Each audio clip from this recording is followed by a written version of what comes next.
tal, Claudio? ¿Cómo estás? Buen día. Un saludo para Agostina y también para toda Argentina. Sí, evidentemente Bolivia y en particular la sede de gobierno está atravesando todavía por incertidumbre, todo un país a la expectativa de lo que pueda acontecer después de la presentación pública de la renuncia del presidente Evo Morales, además también de la renuncia del vicepresidente del país y también diputados como senadores de la línea política oficialista, línea política del presidente Evo Morales.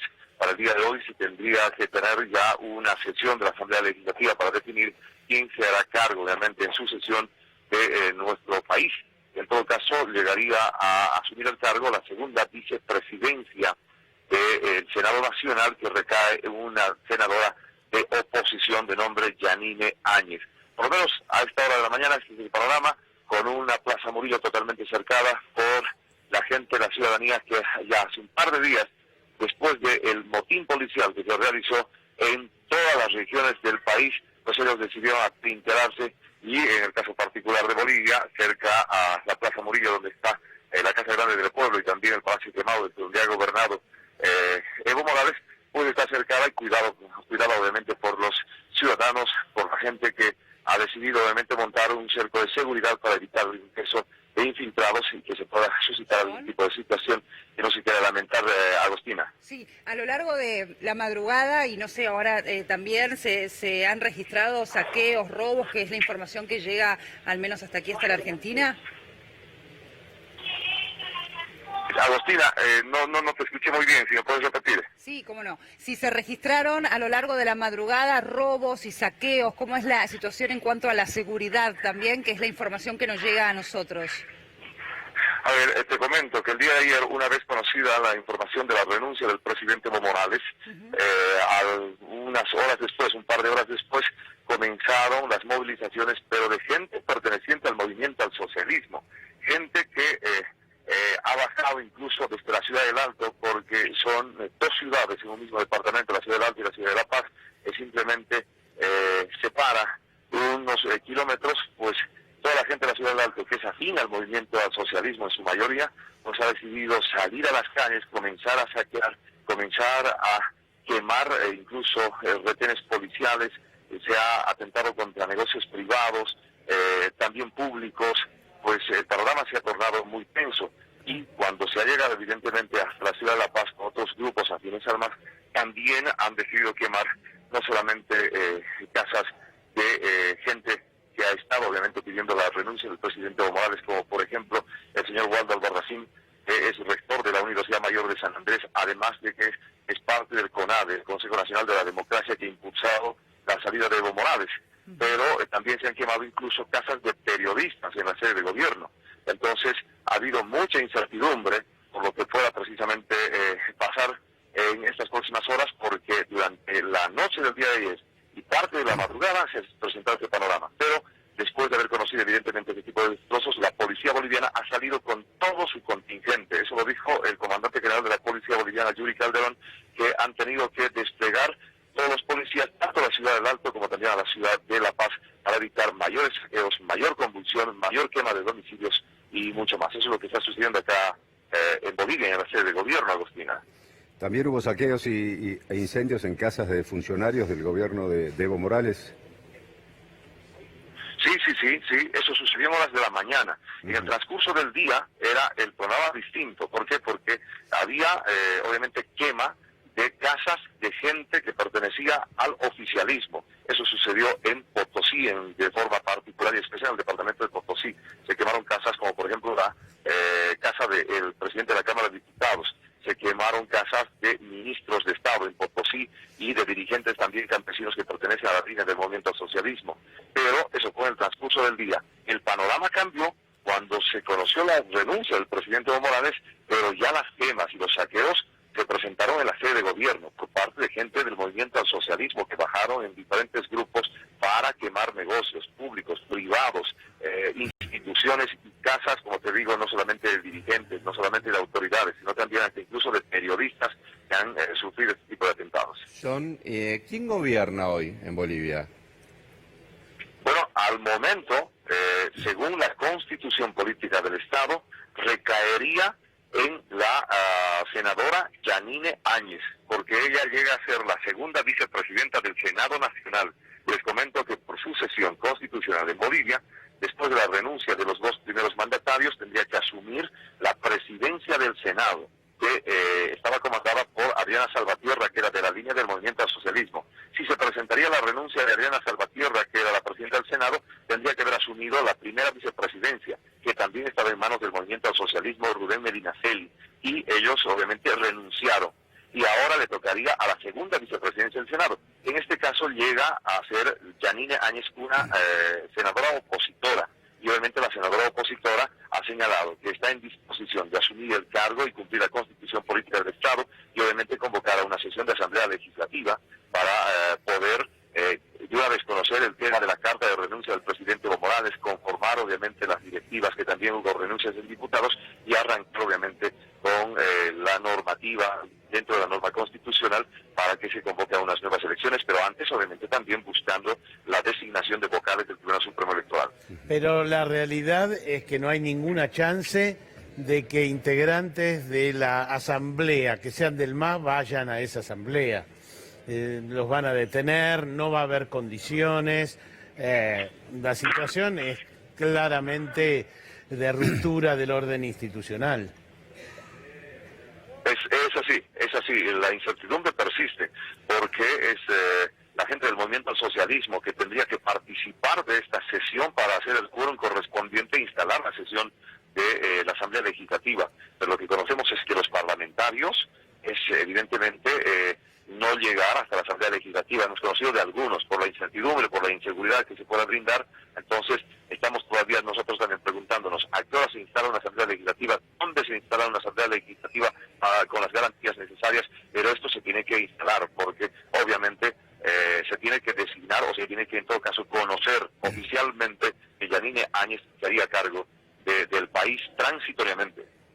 Ahora, teniendo en cuenta que si se convoca la Asamblea Legislativa, habría amplia mayoría del MAS, ¿qué va a pasar? ¿O no van a permitir que ningún diputado y senador del MAS participe de la Asamblea Legislativa? Y no tenés quórum. No, en todo caso tendrían que permitir. Eso es lo que también dijo Yanine Áñez, que sí, evidentemente se tiene que convocar a la gente del movimiento al socialismo para que exista el quórum correspondiente. Se necesita 66 parlamentarios como mínimo dentro de la Cámara de Diputados y 18 dentro de la Cámara de Senadores para hacer el quórum necesario y comenzar a trabajar. Y obviamente tiene que haber la gente del MAS. En todo caso, la pregunta es también, ¿qué pasa si no existe el quórum necesario? Tendrán que tomar alternativas y decisiones políticas ya obviamente con la gente que ahora se hace a cargo en la Asamblea Legislativa. John, en cuanto a la situación que estaba atravesando Bolivia, vos sabés que se suele trazar en las últimas horas un paralelismo con parte de la disconformidad también del pueblo chileno, pero salvando las distancias en cuanto a las diferencias económicas y la realidad económica que tenía o que tiene, mejor dicho, Bolivia. ¿Por qué crees que se llegó a esta instancia? Independientemente de la decisión de las Fuerzas Armadas, estoy hablando de los ciudadanos que salieron a la calle a lo largo de estas 2 semanas. ¿Por dónde pasaba la disconformidad? Pasaba precisamente por el tema de la denuncia de fraude electoral. Es por eso que la gente ha iniciado la movilización, que cuando se conocían los resultados preliminares, habían empresas contratadas, o en todo caso empresas que fueron autorizadas por el Tribunal Supremo Electoral para dar resultados de forma rápida o en boca de urna. Y esas empresas decían, obviamente, que tendría que haber un balotaje, una segunda vuelta en Bolivia. Pero el Tribunal Supremo Electoral, con la empresa que ellos contrataron, después, en la misma noche de las elecciones, decide suspender el conteo rápido. Y eso le ha causado susceptibilidad a la gente, porque solamente se llegó a un 83%. Ahí comienza la susceptibilidad de la gente, ahí comienza el enojo de la gente porque dicen que se estaba preparando un fraude. Y ese conteo rápido que tenía que haberse conocido esa noche por parte del Tribunal Supremo Electoral fue parado y tardaron por lo menos unas 15 horas en restablecer ese conteo. Cuando otras empresas autorizadas por el tribunal ya decían que tenía que haber un balotaje. La gente precisamente comenzó a enardecerse, comenzó a reclamar. Los cívicos que liderizaron esto fue precisamente los que llevaron adelante este tipo de pedidos, primeramente una segunda vuelta, después se solicitaron la anulación de las elecciones y hasta llegar al pedido de renuncia del presidente Evo Morales, porque cada día que pasaba, evidentemente, adelante. Es por eso que paulatinamente va creciendo esto. Enojo, John, que comenzó con aquel referéndum en donde la gente votó por la no habilitación o la reelección nuevamente de Evo Morales, ¿no? Que al final después... Claro, evidentemente eso se ha mantenido desde el 2016, porque en febrero, el 21 de febrero, fue la primera parte, si se puede decir, del inicio de la desconfianza de la gente en el país, porque si bien se tenía que cambiar en este referéndum la Constitución Política de Estado y su artículo 168 para evitar evidentemente la reelección del presidente Evo Morales, o en todo caso ampliar una gestión más, la gente le dijo no. Pero fue la gente del movimiento al socialismo que buscó alternativas, otras vías, en este caso logrando de que el Tribunal Constitucional se base en un derecho humano, la reelección de Evo Morales.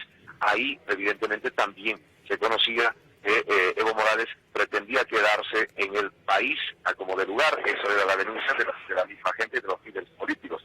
Y esto obviamente estalla el 20 de febrero cuando se ve algunos índices de fraude, que la Organización de Estados Americanos tiene recalcado que ha habido irregularidades y por eso pedía evidentemente que existan nuevas elecciones. Ellos solicitaron, y la condición que llegó al país fue pedida por Evo Morales. John, ¿cuáles son las políticas de Evo Morales que rechaza quien no eligió a Evo Morales? No te escuché muy bien. ¿Qué políticas de Evo Morales rechaza el no votante de Evo? Quien no lo elige a Evo, quien no lo eligió a Evo Morales en las últimas elecciones, ¿qué es lo que plantea? Su disconformidad por dónde pasa, independientemente del proceso que estuvo viciado allí por irregularidades. No, en realidad eso es lo que denuncia, obviamente, que el gobierno ha manejado todo este fraude que ha estado obviamente a cargo no solo del Poder Ejecutivo, sino también del órgano electoral que ha llevado adelante. Esa es la disconformidad que tiene, esas son las políticas que habría supuestamente implementado el presidente Evo Morales, por el cual se lo ha denunciado durante todo este tiempo. Esas políticas son las que rechaza la gente en el país, y obviamente que de un momento a otro aparezca un 10% de diferencia para que él continúe siendo presidente. Pero John, lo que nosotros escuchamos es que hay un desacuerdo con la política de distribución de la riqueza, hay cierto racismo, por decirlo de alguna manera, en la oposición, digamos, hay cosas más de fondo, incluso Camacho lo hemos visto entrar con la Biblia y muchos de ellos hablan de que se va a terminar el comunismo y cosas por el estilo. Hay esa postura, digamos, anti-Evo Morales. Ay, sí, evidentemente. Se han hecho varias denuncias, evidentemente, se han hecho en contra del gobierno y también del gobierno hacia a la gente que ha movilizado, obviamente, al país. En este caso estamos hablando de los cívicos. Ambos con la misma postura que tú mencionas, Claudio. Gente que habla de racismo, gente que habla de discriminación, gente que habla de un gobierno de derecha y de izquierda que tiene que acabarse, que el neoliberalismo no tiene que volver, decía el gobierno del presidente Evo Morales, y que obviamente el poder que se le ha dado a Evo Morales con un supuesto socialismo tiene que acabarse, también decían los opositores o los cívicos. Entonces las denuncias han sido de ambos lados y lamentablemente creo que también de ambos lados se ha sentido ese tipo de hechos de haber discriminación, de haber racismo, porque sí se han visto imágenes donde lamentablemente algunos bolivianos han cometido este tipo de delitos, por lo que se ha visto a gente de ambos lados atentando en contra de la gente, discriminando por incluso la región donde ellos han nacido, donde han vivido. Pero eso es de ambos lados, no solamente de la oposición y del oficialismo. Se han visto imágenes que definitivamente tenemos que lamentar. Claro. John, ¿qué pasó para que las Fuerzas Armadas cambien su opinión y terminen invitando, entre comillas, a renunciar a Evo Morales? Recordemos que el 2003, en octubre, fue precisamente las Fuerzas Armadas que salieron a reprimir al pueblo y se tuvo un resultado de más de 60 muertos en Bolivia. Y es precisamente que creemos que el actual comandante en jefe o el comandante general de las Fuerzas Armadas, el general Calimán, decide analizar este tema, decide pensarlo una y otra vez para sacar a las Fuerzas Armadas y enfrentarse con su pueblo. Y él, en horas de la tarde, decía, no me voy a enfrentar con el pueblo, y es por eso que no no van a salir las Fuerzas Armadas. Lo dijeron los policías también, ya en horas de la mañana, jornadas antes que renuncie el presidente Evo Morales, porque se amotinaron en diferentes regiones. Entonces, el objetivo de ambas autoridades, o la gente de la policía como de los militares, seguramente ha sido esa la decisión, de no enfrentarse con el pueblo, de que no corra sangre y obviamente estar al lado de su pueblo y pedirle al presidente Evo Morales que la convulsión que se está creando para pacificar sea su renuncia. ¿Y qué grado de representatividad tiene Camacho? Digo, porque no fue candidato presidencial, digamos, no sé qué grado de apoyo popular tiene un dirigente como él, que fue el mayor impulsor de esta renuncia. Camacho nace precisamente como dirigente y se hace popular en estas últimas semanas. Camacho siempre ha sido parte del Comité Cívico Pro Santa Cruz y quien ha estado al frente en las movilizaciones solo de Santa Cruz. Él no ha sido candidato a las elecciones presidenciales, ni siquiera de gobernación en el departamento de Santa Cruz y ni siquiera para alcalde. Él fue dirigente cívico durante todo este tiempo y bueno, paulatinamente avanzaron los hechos, él fue creciendo popularmente y fue tomando la batuta de estas movilizaciones apoyado por otro dirigente que también es dirigente cívico en la ciudad de Potosí, en el departamento de Potosí, el señor Marco Pumari, que ambos obviamente comienzan este tipo de movilizaciones. Se junta región de Occidente con Oriente y van coordinando con los comités cívicos de los demás departamentos y ahí obviamente nace el líder ya a nivel nacional, que es Fernando Camacho, que hasta ayer dijo que obviamente después de lograr la renuncia del presidente Evo Morales, él no quiere ser candidato a la presidencia, pero eso es solamente eso es algo que obviamente vamos a confirmar según pasen los días y las semamas para ver si se presenta o no, porque en la política obviamente no se confirma nada, tal y como hace un par de años decía el vicepresidente del país que nunca volvería a candidatear, él no regresaría a la vicepresidencia, no buscaría la reelección, pero lo hemos visto en las últimas elecciones en Bolivia. John, ¿la Asamblea Legislativa puede ser que se realice en el día de mañana? La Asamblea Legislativa tendría que sesionar el día de hoy, Claudio, y estamos a la espera de que Yanine Áñez, la senadora, pueda convocar lo antes posible a una sesión. Evidentemente la urgencia es grande para no dejar evidentemente en la incertidumbre al país, porque se tiene que asumir el cargo de presidente transitorio de Bolivia, y así que la gente por lo menos tenga algo de certidumbre de lo que va a pasar con un nuevo proceso eleccionario en el país. Evo Morales teme por su seguridad y la de su familia. John, quería preguntarte qué se sabe de él, si efectivamente existe algún tipo de intención de pedir asilo político. No sé si ha trascendido esto también en las últimas horas.